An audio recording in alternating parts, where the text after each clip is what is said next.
On this week's edition of The Overtime, we'll look back on the Northland Preparatory Academy girls soccer team's outstanding season. Plus, we will discuss how the Coconino Boys soccer team can turn their season around. And moving up to collegiate play, we will look into how the NAU women's tennis is faring so far. And finally, how NAU women's basketball can finish their season strong. All that and more on this edition of The Overtime.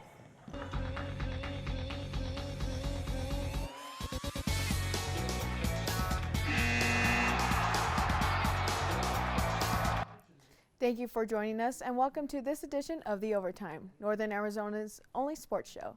I'm your host, Daniela Romero, rejoined by reporter Brendan Martin. Brendan, are you ready to get into this week's content?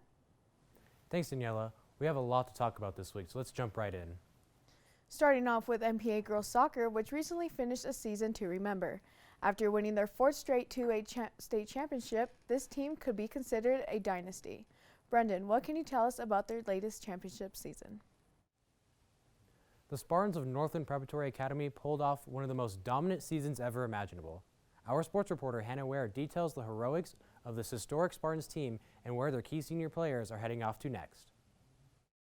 Northland Preparatory Academy girls soccer is a team the town will never forget. They've had a streak of winning what is now 4 championships. Coach Michael Blaire is amazed by his team and finds their latest season to be something extra special. We're kind of getting used to after winning 3, but the fourth one definitely was special, especially with our senior class, since they went 4 in a row and lost 1 game in 4 years. So we knew how strong we were this year. So really we were focused on just playing the game the best we could and really trying to dominate every game. This team may be working hard in practice and showing it during game time, but Coach Blaire says that's not the only skill they have under their belts to keep this team on top.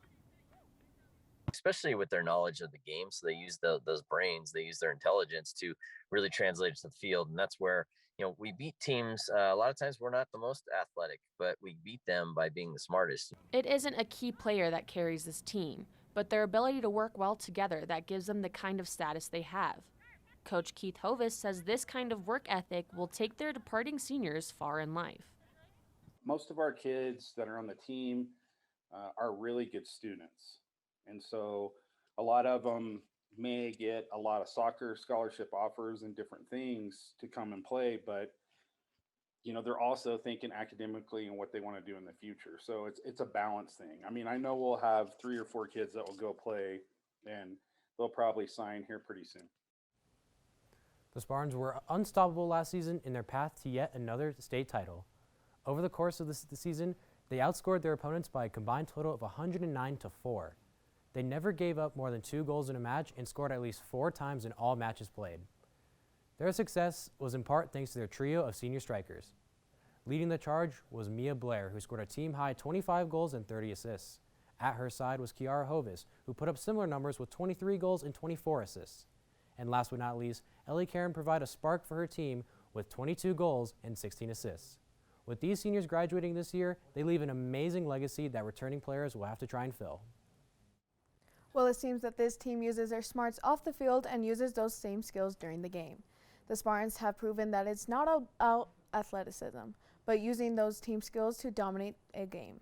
The senior girls will be missed since they played such a huge role in their winning record. Thanks sports reporters Hannah Ware and Brendan Martin for that inside scoop. Make sure to keep a lookout to see where these seniors are headed. Heading across town, the Coconino Boys soccer season got off to a slow start with a game canceled due to COVID-19 and a losing streak of 4 games.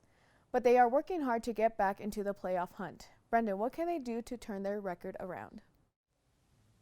The Panthers have not gotten off to a great start so far this season. In their first game, they got blanked at home by Prescott 6-0 after allowing 29 total shots. In their match Monday against Shadow Mountain, the Panthers were finally able to secure their first win of the season in a 1-0 victory. They scored a goal in the first half and played well enough defensively to keep the opposing team from getting chances to score. This could be the turning point that the Coco Boys need, as in their first 5 games, they have been outscored 14 goals to 2. Sports reporter Hannah Ware got a chance to speak to the head coach and senior goalkeeper last Monday after their first victory.